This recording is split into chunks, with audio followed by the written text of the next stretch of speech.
I never imagined that the night of my 70th birthday would begin with laughter and end with exile.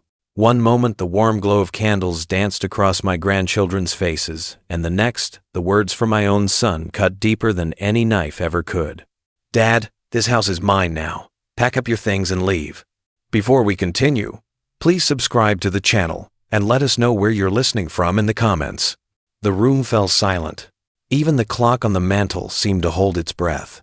I sat there for a moment, staring at David, my son, the boy I once carried on my shoulders at county fairs, the teenager I helped move into his first dorm room, the man I believed would honor his family name. His voice was flat, cold, as if he were talking to a stranger. Melissa, my daughter-in-law, shifted in her seat. She wore that little smirk she saves for when she thinks she's won something. She didn't look at me. She didn't need to. Her smile said enough. Jacob, my 15-year-old grandson, froze with his fork halfway to his mouth.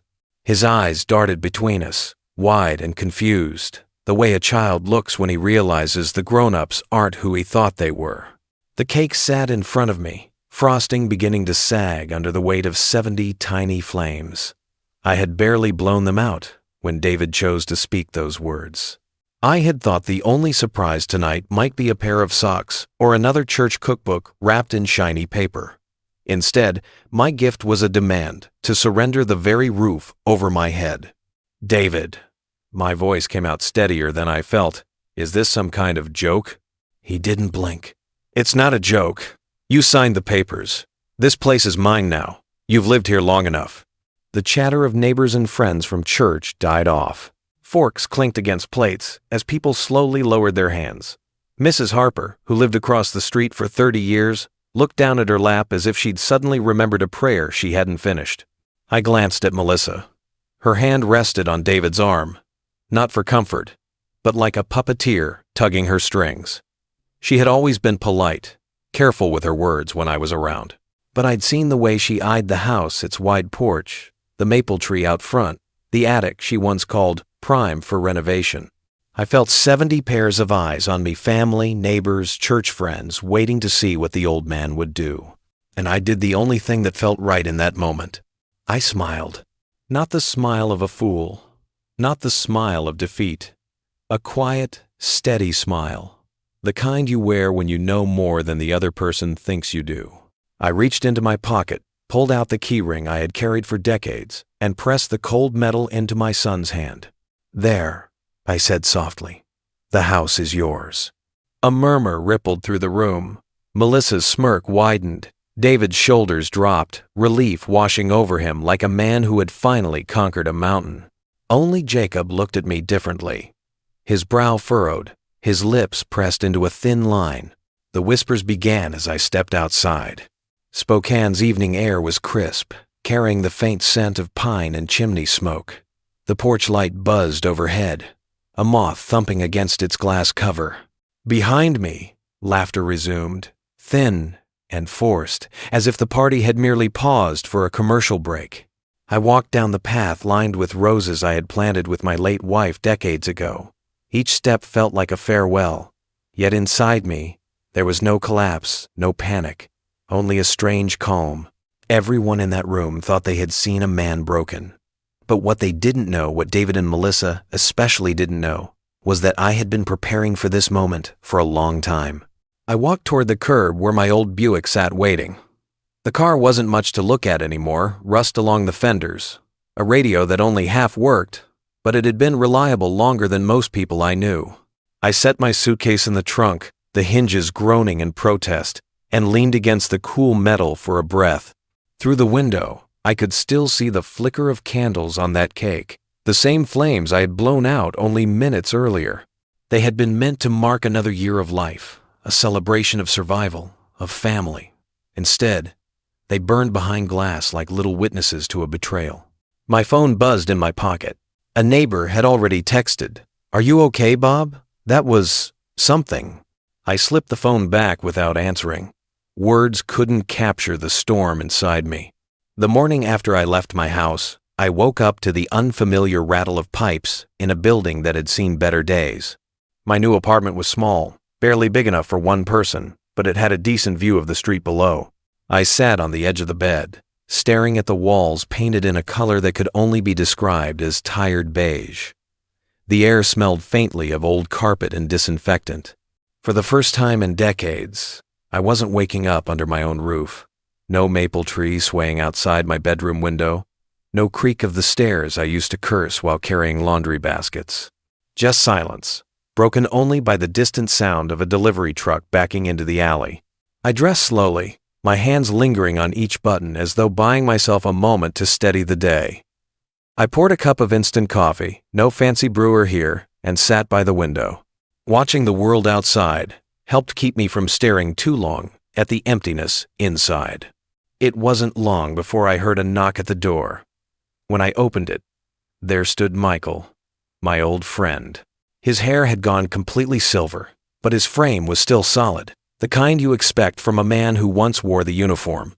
We'd served together in the Army, two boys from different corners of Washington who somehow became brothers in a place far from home. "Thought I'd check on you," he said, stepping inside with the ease of someone who didn't need an invitation. He carried a paper bag that smelled of bacon and coffee from the diner down the block. "Better than the instant stuff you've got here," he chuckled, handing me the bag. We sat at the small kitchen table that wobbled on uneven legs. I opened the bag, and the scent of fried eggs and buttered toast filled the room. For a moment, it almost felt like home. Michael leaned back, studying me. "I heard what happened, Bob. Folks talk. Word travels faster than the weather in Spokane." I shook my head. "Let them talk. They always do." He nodded, his eyes narrowing. "You remember what I told you years ago about setting up that trust? This is exactly why. Kids think they're clever, think they can outmaneuver you when you're tired and grieving. But paperwork doesn't lie." I smiled faintly. "That trust was the smartest thing I ever let you talk me into." The conversation drifted into old memories, our time in the service, the way we'd stayed in touch over the decades. But underneath it all, there was a current of something heavier. Michael didn't need to say it out loud. He knew David and Melissa's play wasn't over. They were too hungry, too ambitious. Later that afternoon, I took a walk through the neighborhood. The streets were lined with older buildings, small shops, and the occasional diner with neon signs that buzzed faintly, even in daylight. A pharmacy sat on the corner, its shelves stacked with pill bottles that seemed to mock the reality of aging. I stopped in to refill my heart medication, exchanging polite words with the young pharmacist who looked barely old enough to shave. On my way back, I ran into Mrs. Daniels, a woman I recognized from church. Her hair was perfectly set, as always, and she carried a tote bag embroidered with Bible verses.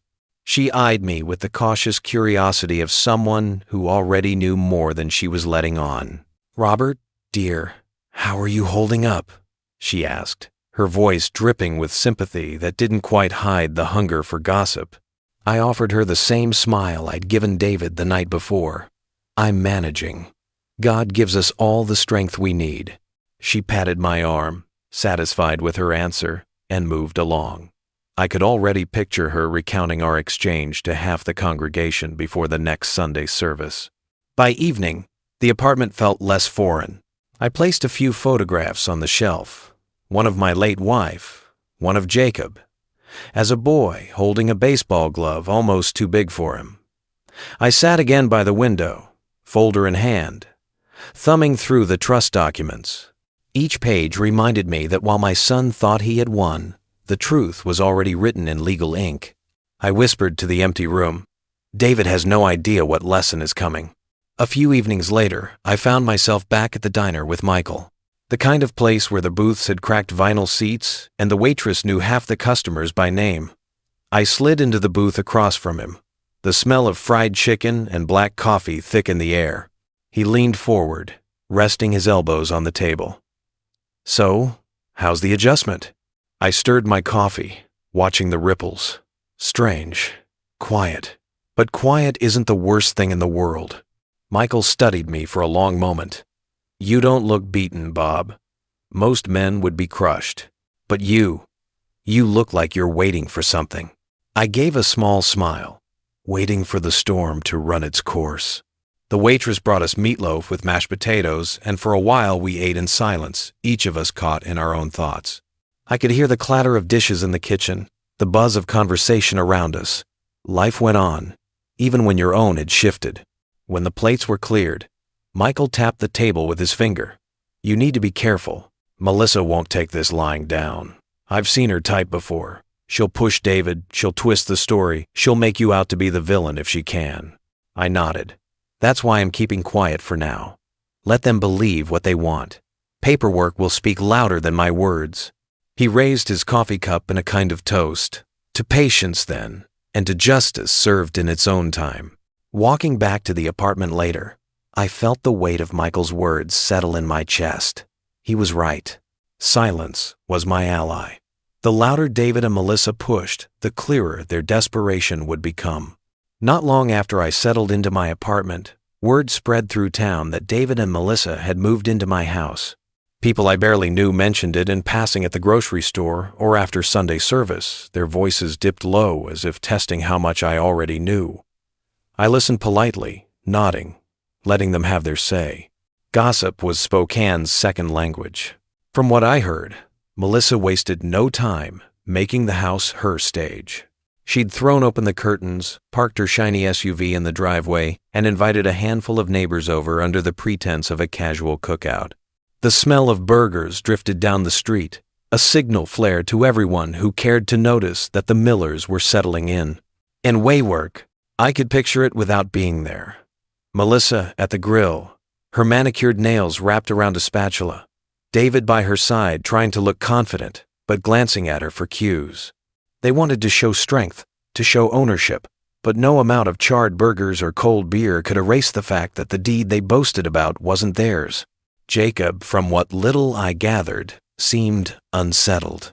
A friend from church told me she'd seen him standing on the porch with his hands shoved deep into his pockets, staring down at the roses I had planted with my wife years ago. She said he looked like he wanted to say something but swallowed the words instead. I couldn't blame him. 15 is too young to be stuck between loyalty to your parents and the quiet knowledge that they're wrong. One evening, I walked past the old house on my way back from the diner. The porch light was on, and through the window I caught a glimpse of Melissa pacing the living room, a glass of wine in her hand. David sat slumped in the recliner, his face pale, eyes fixed on the television but clearly elsewhere. Their silhouettes looked uneasy, like actors in a play that had already gone off script. I didn't linger. I kept walking, but in my chest there was a strange mix of sorrow and certainty. That house was no longer a home for them. It was a ticking clock. A few days later, Michael stopped by my apartment again. He dropped a manila envelope on the table. "Public records," he said. "Thought you should see them." Inside were printouts showing credit card liens and unpaid bills. Melissa's name attached to most, but David's tied in as well. Thousands of dollars in debt, cars financed with rates that would choke a banker, shopping sprees masked as necessary expenses. I whistled low under my breath. "So, that's the game." Michael shrugged. "She's bleeding him dry, Bob. Always has. And now she thinks your house is their golden parachute." I slid the papers back into the envelope, feeling a calm I couldn't quite explain. "Then she's in for a rude awakening." Meanwhile, whispers around town started to shift. What had once been shock at my leaving turned into sideways glances at David and Melissa. Folks at church muttered about the audacity of pushing a father out of his home. At the grocery store, I overheard two women debating whether Melissa had orchestrated the whole thing. Every word they spread was another crack in the image David and Melissa tried to build. They might have taken my house, but they couldn't control the tide of community opinion. That night, sitting by my window with the trust papers once again in hand, I felt a sense of inevitability. Sooner or later, the weight of debt, pride, and lies would bear down, and when it did, I wouldn't need to lift a finger. One afternoon, I stopped at the post office to pick up my mail. Standing in line, I overheard two men talking near the bulletin board. "Did you hear about David Miller moving into his dad's house?" one said, shaking his head. "Folks say he pushed the old man right out on his birthday." The other man let out a low whistle. "That'll stick with him. Spokane doesn't forget things like that." If you were do the good, I kept my eyes on the floor, pretending not to hear, but inside, a quiet satisfaction flickered. My son's reputation was unraveling faster than he realized. Later that week, Michael came by again. He found me at the kitchen table reading the local paper. The headline wasn't about David, but the gossip section carried a small note. Neighborhood whispers continue around the Miller family and their sudden change of residence. Michael tapped the article with his finger. It's starting, Bob. People are questioning. That's leverage you don't even have to use. It's using itself. I nodded, folding the paper. The truth doesn't need shouting. It whispers until the right ears are ready to hear. The notice from the bank must have hit David like a brick to the chest. Word reached me soon after Spokane was too small a town to keep such things quiet. People said he stormed into the bank, red-faced, demanding explanations. They said Melissa trailed behind him, sunglasses perched on her head though it was cloudy, trying to look composed. I didn't see it myself, but I heard enough from 3 different sources to know the gist. The bank manager had told David in no uncertain terms that his name wasn't on the deed, and never had been. That any threats or demands he made were meaningless without legal standing. That evening, sitting by the window of my apartment, I pictured my son in that sterile office, his voice cracking, his pride slipping away with each word from the banker. Melissa would have been furious, her nails digging crescents into her palm, her smile stretched too thin. The next day, Michael stopped by with coffee in hand. He settled into the chair across from me, shaking his head. He went to a lawyer, Bob. Tried to argue the house was rightfully his. Lawyer sent him packing. It is word Lexburn. I took a slow sip of coffee. Paperwork doesn't lie. Michael chuckled, though there wasn't much humor in it. Melissa must be fuming. She always is, I muttered. I spent that Sunday morning at church. The sanctuary was bright, sunlight streaming through stained glass windows that painted the pews with colors of crimson and gold. As I slipped into my usual spot, I felt the weight of eyes on me again, but this time the looks carried more warmth than judgment. Pastor Green greeted me with a firm handshake. Robert, we've all been thinking of you. Sometimes trials come not to break us, but to remind us where we stand. I nodded, the words settling deep. During the hymn, I could hear voices stronger than usual, as if the congregation was singing not just for faith, but for solidarity.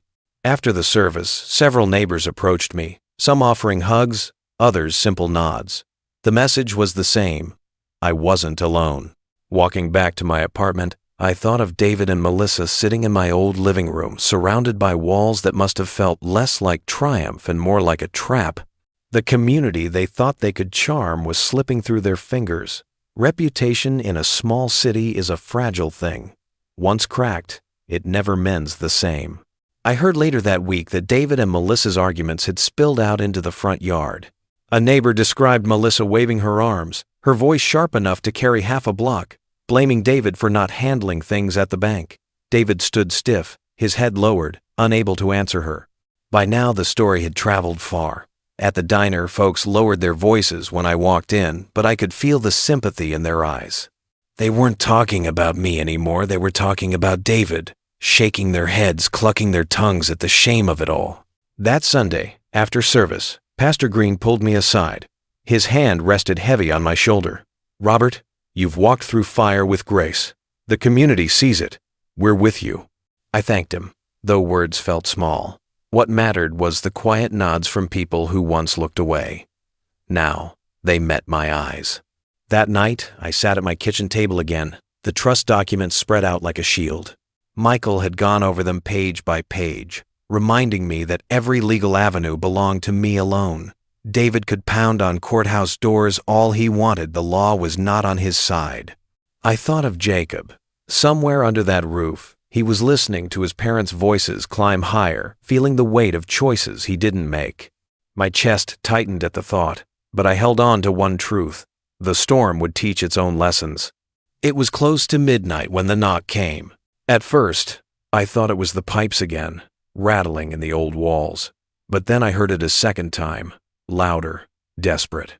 I opened the door to find David standing there. His shoulders slumped, his face pale in the streetlight. For the first time since he was a boy, he looked smaller than I remembered. Without a word, he dropped to his knees on the worn carpet outside my door. His voice cracked, breaking through the quiet hallway. "Dad, please. You have to help me." And a day head of the Clays, Setter rose. When I saw David kneeling in the hallway outside my apartment, I felt the years collapse between us. He was my son, the boy who once scraped his knee riding his first bike, who used to run to me with tears and trust that I could fix anything. But that boy was gone. In his place knelt a man undone by his own choices. "Dad, please," he whispered, his hands trembling as he clutched at the air between us. "The bank, they won't listen. They're saying I never owned the house." "You have to do something." Behind him, I heard hurried footsteps. Melissa appeared, her heels clicking against the linoleum. Her voice sliced through the air like broken glass. "Robert, this is your fault," she shouted, eyes flashing. "You tricked us. You set us up. After everything we've done for you." I held the doorframe, steadying myself, letting their words settle like dust. For a long moment, I said nothing. Silence, I had learned, often spoke louder than fury. David pressed on, his voice cracking. "Just transfer it to me, Dad. Just make it official. I'll take care of everything. Please, I can't lose it. We can't." Melissa's face twisted. "Can't you see what's happening? We're drowning. And you sit here in this dingy little apartment like some saint while we... Her voice broke into a sob, though there was no softness in it. From the corner of my eye, I saw Jacob. He must have followed them, or perhaps Melissa had dragged him along. He stood near the stairwell, his shoulders hunched, his eyes wide. He wasn't crying, but the disappointment on his face cut deeper than any accusation. I finally spoke, my voice low but clear. "David, you never owned that house, not for a single day, and deep down, you know it." He flinched as if struck. Melissa gasped, then snarled. "Liar. You must have faked something. You're not in your right mind. Everyone knows you're too old to keep track of papers like that. It is no to my delight." Jacob took a step forward, his voice quiet but firm. "Mom, stop. Grandpa's not lying. I've heard you both. It's not right what you did." Melissa turned on him, fury sharp enough to wound. "Don't you dare take his side." Jacob shrank back, but his gaze didn't waver from me. That small act of courage gave me the strength to stand taller. I looked down at David, still on his knees. "You put yourself here, son. You chose this path. I warned you once that greed would hollow you out. Now you see what's left." His shoulders sagged, his tears falling freely onto the carpet. Melissa's sobs turned back into rage, her voice rising again, but I no longer felt the need to answer. The truth had been laid bare, and Jacob had seen it with his own eyes. David stayed on his knees, his shoulders shaking as if the weight of his mistakes had finally broken him. I wanted to lift him up, to tell him that none of this had to happen, but the truth was, it did have to happen. Without the fall, he would never see the hole he had dug. "Dad, I can't go back to them empty-handed," he whispered. "Melissa, she'll never forgive me. I've ruined everything." Melissa stepped forward, her face red and tight, the fury pouring out of her like steam from a kettle. "Ruined? You're the one who couldn't seal the deal, David. You let your father play you like a fool. And now, we're the ones left to scrape and beg." Her eyes shot to me, blazing. "This isn't over. You think a stack of papers will save you? I'll see you in court, Robert. I'll prove you faked every signature. I'll prove you're senile, that you don't even know what you signed. They'll strip that trust from you piece by piece." Her voice echoed down the hall, each word laced with venom. Jacob winced at the sound, his face pale. He looked at me, and for the first time, I saw not just disappointment, but fear for what his parents were becoming. I stood taller, bracing myself against the storm. "Melissa, you can scream, you can threaten, you can drag my name through every courthouse in Washington, but the truth stands. That house was never yours, and the law will not bend for your rage." David covered his face with his hands, muffling his sobs.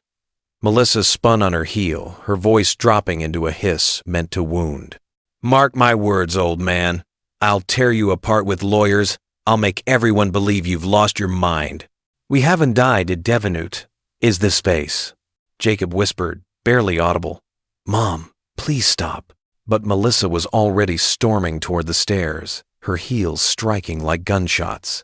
The sound faded into the night, leaving only the broken figure of my son in front of me. I bent down, laying a hand on his shoulder.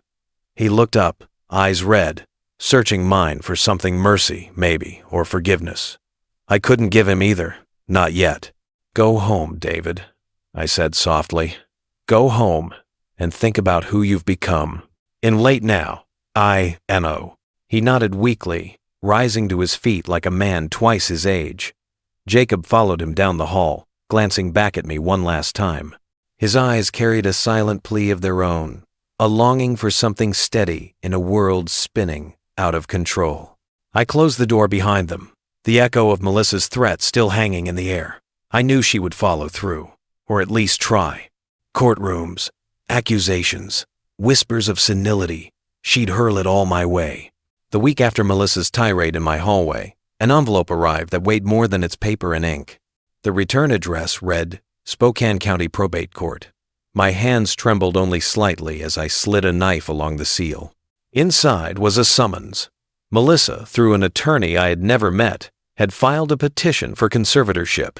In plain language, she was asking the court to declare me unfit to manage my own affairs. If she succeeded, every decision from my bank accounts to the trust that held my house would fall under her control. I set the papers down on the table, my chest tight. I had expected rage, manipulation, maybe even a lawsuit over the house. But this was a dagger aimed straight at my dignity. That evening, Michael dropped by, as he always did. I handed him the papers without a word. He scanned the lines quickly, his jaw tightening. She's going for blood, he muttered. This isn't about the house anymore, Bob. If she gets conservatorship, she gets everything. Your accounts, your medical decisions, even where you live. I forced myself to meet his eyes. So, I'd be nothing but a guest in my own life. Worse, he said. You'd be a prisoner. I leaned back, the worn chair groaning under my weight.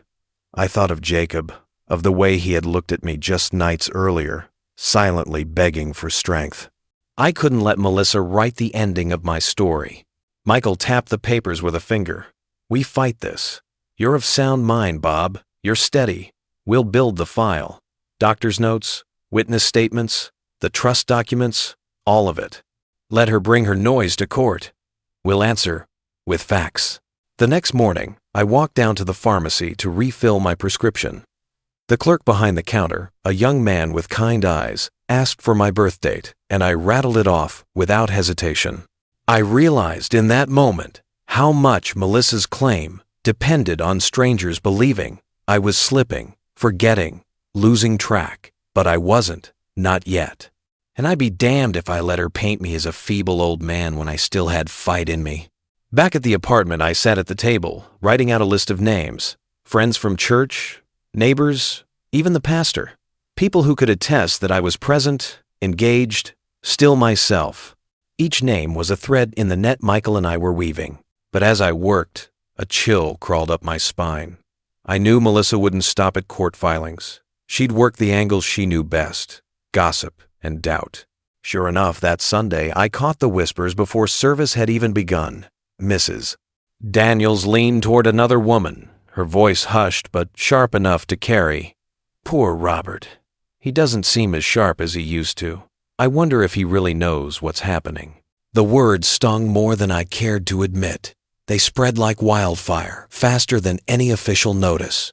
In a small town, perception often weighed heavier than truth. Michael came by that afternoon, finding me sitting with the unopened hymnal from church still on the table. They're already at it, aren't they? He asked. I nodded slowly. She's smart, I'll give her that. Court moves slow, but gossip moves fast. Michael set down his briefcase and leaned over. Then we match her speed. We'll gather testimony, line by line, person by person. You've got decades of relationships, Bob. People know you. They'll speak for you. His confidence steadied me. but I still felt the sting of Mrs. Daniels's words in my ears. It wasn't just about the legal battle, it was about the perception of who I was. If Melissa could paint me as frail, forgetful, or confused, then the court might not even need evidence. Sometimes stories alone could tip the scales. That night, I called Pastor Green. His voice was calm, measured, the same voice that had steadied me through funerals and weddings alike. "Robert," he said, "I know what's being whispered, but I also know you. We'll get through this, and when the time comes, I'll tell the truth about the man I see every Sunday." I thanked him, feeling a lump rise in my throat. I wasn't used to asking for help, but I was learning that even pride had to bend when your dignity was on the line. A few days later, Michael and I sat at the diner with stacks of papers between us, affidavits, medical checkups, even letters from neighbors willing to put their names on record. He explained each step, how the probate court would look at competency, how Melissa's lawyer would push, prod, and prod again. "She'll try to catch you off guard," he warned. "Ask the same question 3 different ways. If you stumble, they'll call it confusion. But you've got nothing to hide. Just be yourself." Is the us. I nodded, though a part of me felt weary at the thought. Age does that to a man. You forget a detail, mix up a date, and suddenly the world thinks you're lost. But I knew the truth, and I was ready to let the truth speak. On Sunday, the test came sooner than I expected. I walked into the church foyer, bulletin in hand, when I caught Melissa's voice drifting through the cluster of women near the coffee table. "Bless his heart," she said, sugar dripping from her tone.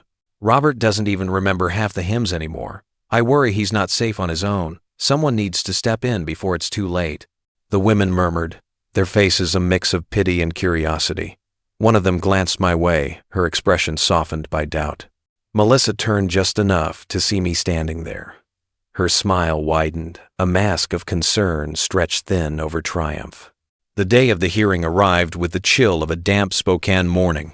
I woke before dawn, staring at the ceiling, listening to the hum of the refrigerator in my apartment. For a long time, I lay there, steadying myself. Today wasn't just about papers and lawyers. It was about whether I was still allowed to live as myself. Michael drove us downtown. The probate court building loomed, gray stone against the pale sky, its steps slick with mist. My knees protested each climb, but I held my head high. Inside, the courtroom smelled faintly of varnish and old paper. Rows of wooden benches lined the space, already filled with curious neighbors, a few reporters, and familiar faces from church. Whispers rippled as I took my seat at the front. Melissa entered like a queen arriving late to her coronation, heels sharp on the tile. David trailed behind, his eyes downcast, his tie askew. Jacob walked with them, but hung back, his expression heavy, uncertain. The judge, a stern woman with silver hair pulled into a bun, called the session to order. Melissa's attorney launched in first, his words polished and practiced. "Your Honor, my client brings this petition not out of malice, but out of concern. Mr. Robert Miller, though once a capable man, has shown clear signs of diminished capacity. His finances are at risk. His well-being is at risk. We ask the court to protect him by appointing a conservator, namely, his daughter-in-law, Melissa Miller." I sat motionless, hands folded on the table, while the words painted me as a relic. I could feel the eyes of the crowd pressing against me, measuring me, questioning silently. Was he really slipping? Then Michael rose. He adjusted his glasses, his voice firm but calm. "With respect, Your Honor, the petition is built on sand. My client is of sound mind. We have medical evaluations from 2 physicians confirming his competence. We have affidavits from neighbors, church members, and his pastor, all attesting that Mr. Miller is active, engaged, and fully capable of managing his own affairs." He handed the judge a thick folder, its spine bending under the weight of names and signatures. My heart swelled with quiet gratitude. Each page was a voice standing beside me. Melissa shifted in her seat, whispering harshly to her lawyer. I watched David, his shoulders hunched lower, his face pale. For the first time, I wondered if he realized the cost of the role he'd been playing. Then Michael delivered a blow neither Melissa nor her attorney seemed prepared for. He lifted a printed sheet from his folder. "This," he said, "is an email obtained through discovery, sent from Melissa Miller to David Miller.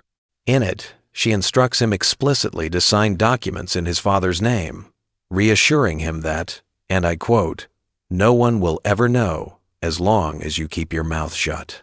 Gasps filled the courtroom. The judge raised her eyebrows, lips pressing tight. Melissa's face drained of color, then flushed red. She leaned forward, hissing at David under her breath. David's mask cracked. He lifted his head, eyes darting from Melissa to the judge, then to me. His lips trembled, but no words came. The courtroom waited, the silence heavy as stone. All eyes turned toward David, who sat frozen, sweat beading along his hairline. For a moment, I thought he might deny it all, summon some last ounce of defiance. Instead, his voice came out low, cracked. She told me it was the only way, that Dad would never give up the house otherwise." Melissa snapped toward him, her whisper sharp as a knife. "Shut up, David." But it was too late. The words had left his lips, and the courtroom had heard them. Michael didn't raise his voice. He didn't need to. "Your Honor, the petitioners themselves have admitted to coercion. This case is no longer about Mr. Miller's capacity. It is about a deliberate scheme to defraud him. I have the party in place." The judge leaned back in her chair, eyes narrowing. She made a note on her pad before looking squarely at Melissa. "Mrs. Miller, you will refrain from speaking unless addressed directly. Your conduct here is already concerning." Melissa's face twisted, her teeth gritted tight. She folded her arms and sank back into her chair, but her eyes burned with fury. As the testimony continued, witnesses stepped forward, my doctor, a neighbor, even Pastor Green. Each one spoke plainly, recalling conversations, Sunday dinners, moments that painted me not as a man fading into confusion, but as one still very much present. Their words didn't just defend me, they reclaimed my place in the community. David shrank further with each account. The proud son who once declared himself master of my home now looked like a boy caught with ink-stained fingers. And then came the twist none of us expected. Michael produced another document, not in his neat folder, but from a sealed envelope delivered that very morning. "Your Honor," he said, "this was provided anonymously, but we verified its metadata."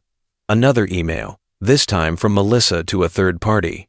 In it, she writes, and I quote, "David is useless. I'll make him sign whatever I put in front of him. Once Robert is declared incompetent, everything will be under my control." The room erupted. Even the judge had to rap her gavel for order. David's head dropped into his hands, shame radiating from him. For the first time, Melissa had no words. The judge's voice cut through the noise. "This court will not tolerate manipulation of family or the law. We will recess before rendering a decision, but I assure you this evidence carries weight." The benches buzzed with whispers as the gavel struck. People stood gathering coats and purses, voices rising in speculation. Through it all, I sat steady, my hands resting on the worn wood of the table. For the first time in weeks, I felt the tide turning. And then, just as the judge prepared to leave, a small voice carried across the courtroom. "Your Honor," Jacob said, stepping forward from the back row. His voice shook, but his spine was straight. Could I say something?" The room fell silent again. All eyes shifted to the boy who had been watching everything, caught between parents and grandfather. Jacob's voice trembled, but the words carried across the courtroom with a weight that hushed every whisper. The boy, barely 15, stood straighter than his father ever had in that room. "Your Honor," he said again, his face pale but resolute, "I need to say something about what's been happening in my family." The judge, surprised, tilted her head. "Go ahead, young man. Speak carefully. This is an important setting." Jacob nodded and swallowed hard. His eyes darted briefly to David and Melissa, then landed squarely on me. "My parents, they've been lying. Not just to you, not just to this court, but to me, to my grandfather, to everyone who trusted them. They told me that Grandpa was confused, that he couldn't handle things anymore. But I've watched him. I know the truth. He remembers more than either of them want to admit. He's the one who still shows me how to do things right. Melissa shot up from her seat. Jacob, sit down. This isn't your place. But the judge's gavel cracked against wood. Mrs. Miller, you will not interrupt. The room was silent again. Jacob's hands shook, but he pressed on. I've heard them whispering at night. About the house. About how they could take it and make it theirs. Mom said Grandpa was too old, and Dad just went along with it. I didn't know what to say. I didn't know how to stop them. But I can't keep quiet anymore. In the prizes with Minas, his voice cracked then, and for a moment, he was just a boy again, frightened, torn between loyalty and truth. But when he lifted his chin, there was fire in his eyes. I love my parents, but what they've done is wrong. Grandpa doesn't deserve this. He deserves respect. He deserves to be trusted. And if no one else will say it, then I will. They betrayed him.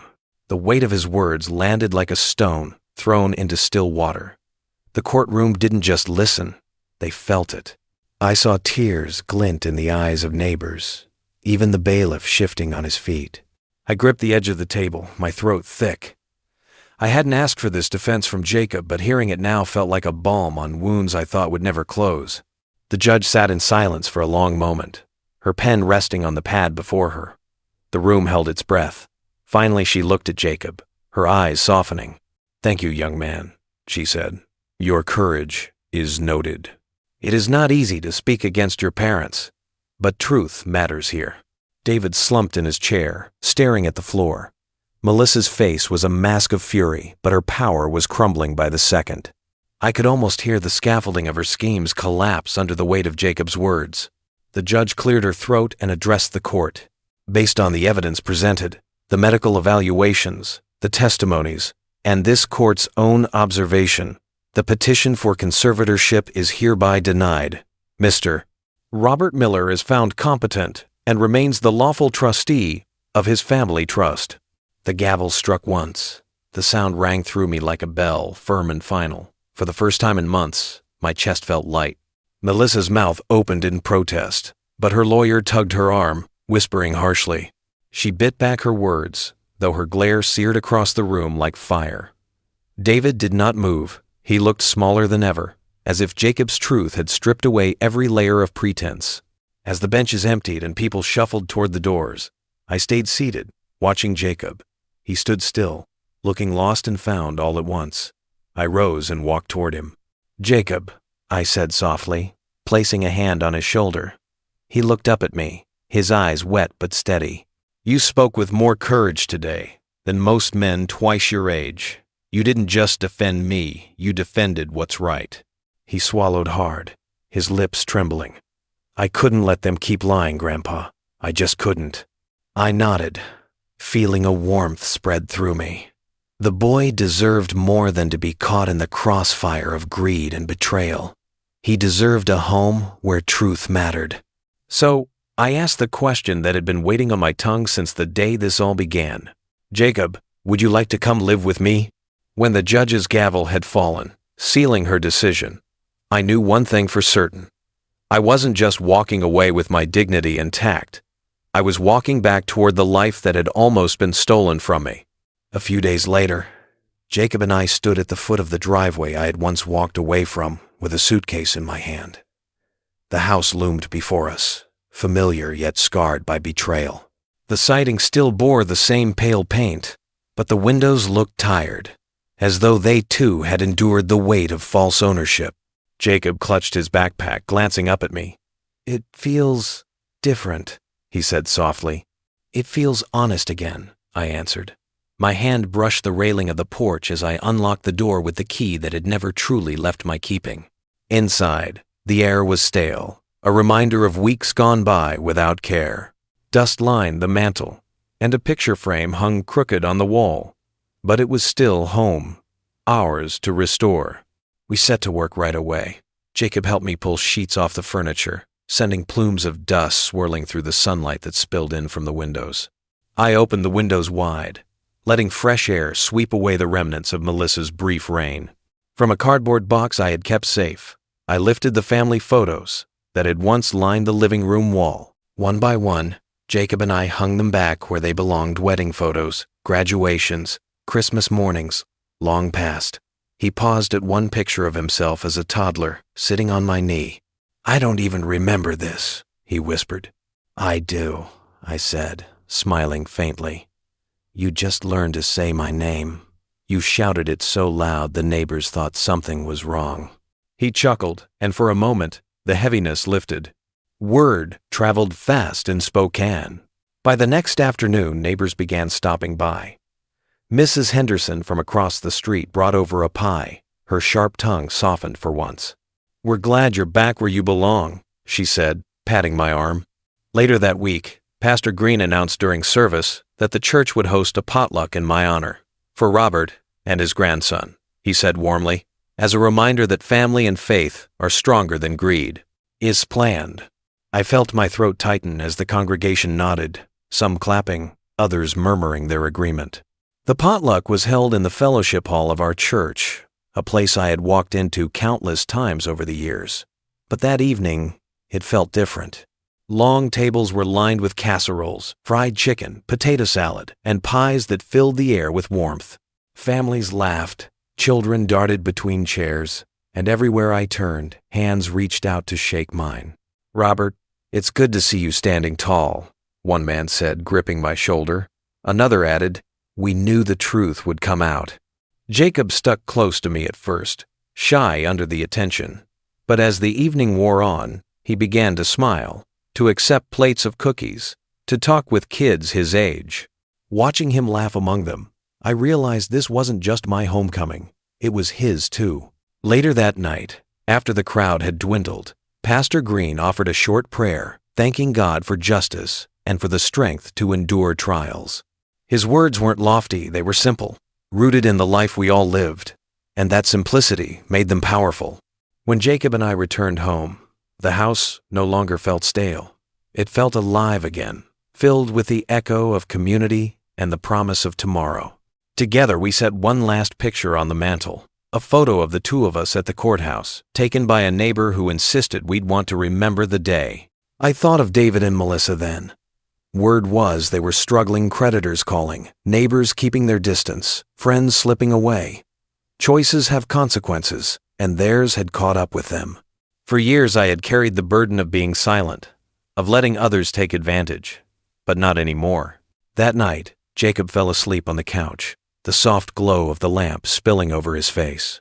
I stepped onto the front porch, the boards creaking beneath my feet, the cool Spokane air brushing against my skin. The street was quiet, the kind of quiet that holds peace rather than loneliness. A month can pass quickly, yet in that span of weeks, an entire life can shift. Spokane's crisp autumn air had deepened, leaves gathering in small golden piles along the curbs. Each morning, I stepped onto the porch of my house, and breathed in the quiet, steady rhythm of belonging. The community treated me differently now. Where once I had felt whispers trail behind me, now I was met with nods of respect. At the diner, waitresses refilled my coffee without asking, and neighbors waved from across the street with warmth rather than pity. It wasn't fame or recognition I cherished, it was dignity, restored. Jacob had moved in fully by then. His laughter filled the halls in ways I hadn't realized I missed. He carried his books into the kitchen, where we worked on his homework over steaming bowls of stew. He asked questions about everything: finances, history, even gardening. I taught him how to balance a checkbook, how to trim hedges, and how to listen when someone older spoke, not out of duty, but out of respect. One Sunday evening after church, he sat with me on the porch swing, legs too long now to curl up the way he had when he was younger. "Grandpa," he said, "do you think people can really change? I mean, Dad and Mom, do you think they'll ever understand what they did?" I rocked gently, the chains of the swing creaking. "Understanding is one thing," I told him. "Living with the weight of your choices, that's another. Some people change when they feel the cost. Some never do. What matters for you is knowing right from wrong and standing by it." He nodded, thoughtful beyond his years. In his eyes, I saw the future, not the greed of his parents, but the possibility of something better. Still, shadows lingered. Word had spread about David and Melissa. Their debts mounted. The foreclosure loomed. Melissa had stopped showing her face at the grocery store, and David, I heard, had been spotted drinking alone at a bar on the edge of town. Then one evening, the inevitable happened. A knock at the door broke the quiet. When I opened it, David stood there, his shoulders slumped, his eyes hollow. He looked less like a man in his prime and more like a boy who had lost his way long ago. "Dad," he whispered, I don't know where else to go." I let the silence stretch between us, the porch light casting a pale glow over his weary face. For years I had carried his burdens, excused his choices, and softened his mistakes. Tonight, I simply stood there, waiting. "Dad," he said again, voice breaking, "I was wrong. About the house, about everything. Melissa pushed me, but I let it happen. I wanted the easy way out, and I hurt you in the process." His words trembled, like they had been held back too long. He reached a hand toward me, but I didn't move. Behind me, I sensed Jacob standing in the doorway, quiet, watchful. His presence reminded me that this moment wasn't just about me and David. It was about the legacy we were leaving for the next generation. "I don't expect forgiveness," David whispered. I don't know how to climb out of this mess." I looked him in the eye. For the first time, I didn't see the son I had raised. I saw a man, hollowed out by his own choices, a man desperate for someone to carry him yet again. "You will have to learn," I said evenly, "the same way I had to learn to stand on my own 2 feet when life knocked me down. I can't carry you anymore, and I won't." End quote. His shoulders sagged further, as though the weight of those words pressed into him harder than any debt collector ever could. Slowly, he nodded, tears shining in his eyes. Without another word, he turned and walked down the steps, his shadow stretching long across the driveway before disappearing into the night. I stayed on the porch, my hand resting on the wooden post, breathing in the quiet. Behind me, Jacob whispered, "Grandpa?" I turned to him, forcing a smile. "It's all right. Some lessons can't be given as gifts, Jacob. They have to be earned." That night, after Jacob had gone to bed, I walked through the house, my hand trailing along the walls. Each picture, each piece of furniture, held memories of family dinners, of Christmas mornings, of years both hard and joyful. It struck me that this house was never just lumber and nails. It was a teacher. And so, standing in the living room with its soft lamplight, I spoke the words aloud, to no one and to everyone. This isn't just a place to live. This is the final lesson I had to give my son. I stepped back onto the porch, the autumn air cool on my skin. The neighborhood was still, leaves skittering across the pavement. And in that stillness, I felt something I hadn't felt in a long time. Peace. Justice had found its way. And with Jacob by my side, the future felt less like a burden and more like a promise. If you enjoyed this story, please like the video, subscribe to the channel, and share your thoughts in the comments. To listen to the next story, click on the box to the right.